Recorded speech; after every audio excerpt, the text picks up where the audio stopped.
तुम साइकिल चलाना सीखे, 10 साल साइकिल नहीं चलाए, साइकिल चलाना भूल जाओगे? नहीं। जागरूक होकर पढ़ो, जागरूक होकर। संघर्ष जीवन है।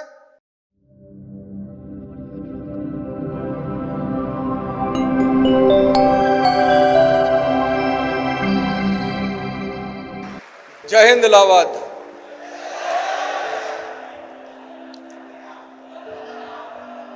प्रयागराज, प्रयागराज, प्रयागराज।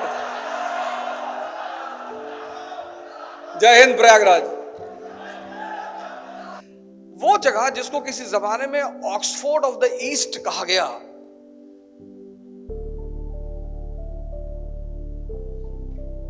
वो जगह जिसको किसी जमाने में ऑक्सफोर्ड ऑफ द ईस्ट, वो जगह जो किसी जमाने में आईएएस की फैक्ट्री,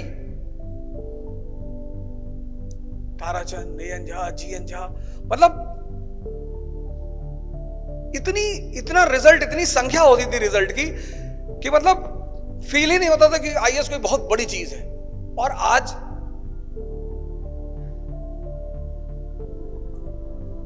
आज उस जगह की गरिमा में गिरावट आई। तो अगर गिरावट आई तो उसका कोई मुख्य वजह जरूर होगी, अपनी कमियों से दूर भागना।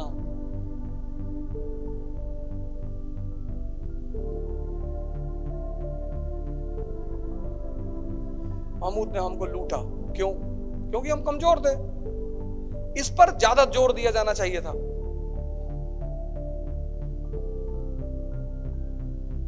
हमने उस पर ध्यान नहीं दिया। हमने उस किस पे ध्यान दिया? महमूद ने हमको लूटा, तो क्यों? तैमूर लेम 1398, क्यों? नादिर शाह 1739, क्यों? जब हम कमजोर हुए तब इन लोगों ने इस देश को लूटा। तो इस देश को किससे बचाना है? कमजोरी से। ये देश इसलिए महान है कि इसने अपनी सारे दर्शन को कहानियों में बदल दिया। बाद में क्या हुआ? लोगों ने कहानियां पकड़ ली, दर्शन भूल गए। किसी भी देश, किसी भी समाज, किसी भी व्यक्ति को अगर महान बनाना है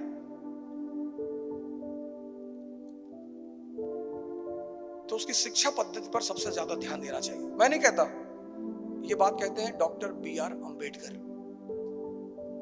उनका एक बड़ा प्यारा कथन है कि शिक्षा शेरनी का दूध है, ज्ञान। जो उसे पी लेता है ना, वो दहाड़ना शुरू कर देता है। कुंभ का जो आयोजन इलाहाबाद में होता है वो किस ग्रह से जुड़ा हुआ है? बृहस्पति। और बृहस्पति कितना वर्ष लगाता है सूर्य के चक्कर करने में? 12।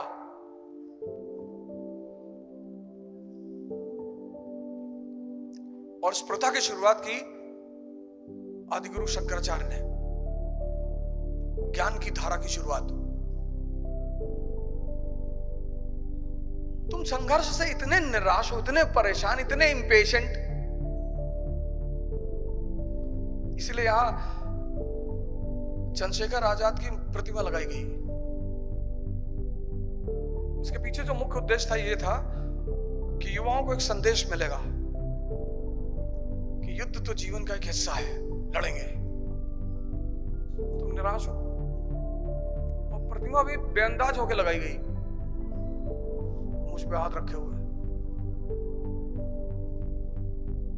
कि अगर कभी भी किसी को, इसीलिए तो भारत में मूर्ति पूजा का उद्देश्य क्या था? कि आप स्ट्रगल कर रहे हैं, आपके पीछे जितने महान लोग हैं सबने किया है। गांधी ने किया, अंबेडकर ने किया, किसने नहीं किया? आपने किसी एक की फोटो लगा ली अपने मेज पर।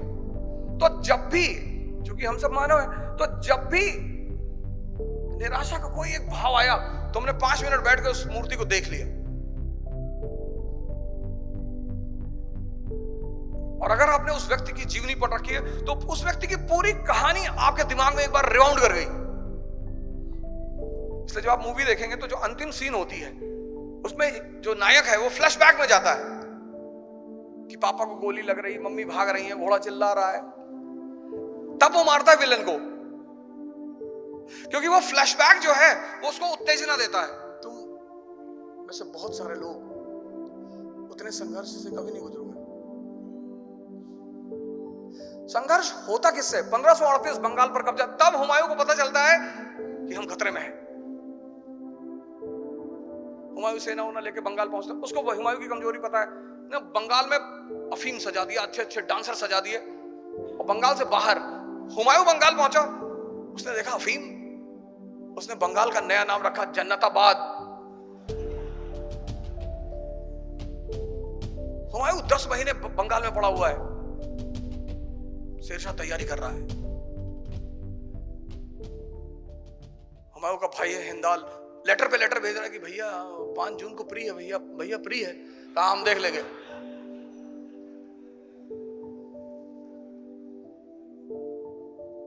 हिंदाल ने अपने आप को हिंदुस्तान का राजा घोषित कर दिया। वहां से निकलता है वो, चौसा में उसको शेरशाह से मुलाकात होती है। 1539 बैटल ऑफ चौसा। दोनों सेनाएं आमने सामने। 3 दिन। तीसरे दिन शेरशाह अपनी आर्मी लेता है, डोरा डंडी, बैटलफील्ड से बाहर। मैंने पूछा क्या हुआ? कहा ये बगल में कोई कबीले का सरदार है, उसने इनको गाली दिया, उसी को दंडित करने जा रहा है। हुमायूं के पास कितना अच्छा मौका था शेरशाह पे हमला करने का, मौका छोड़ दिया। जीवन में मौके कभी मत छोड़ो। शेरशाह ने रात्रि हमला किया, नाइट अटैक। जागरूक होकर पढ़ो, जागरूक होकर। संघर्ष जीवन है, कुछ नहीं मिलेगा, लेकिन संघर्ष करने के लिए साधना करनी पड़ेगी। और साधना मतलब ध्यान। संतों का देश है।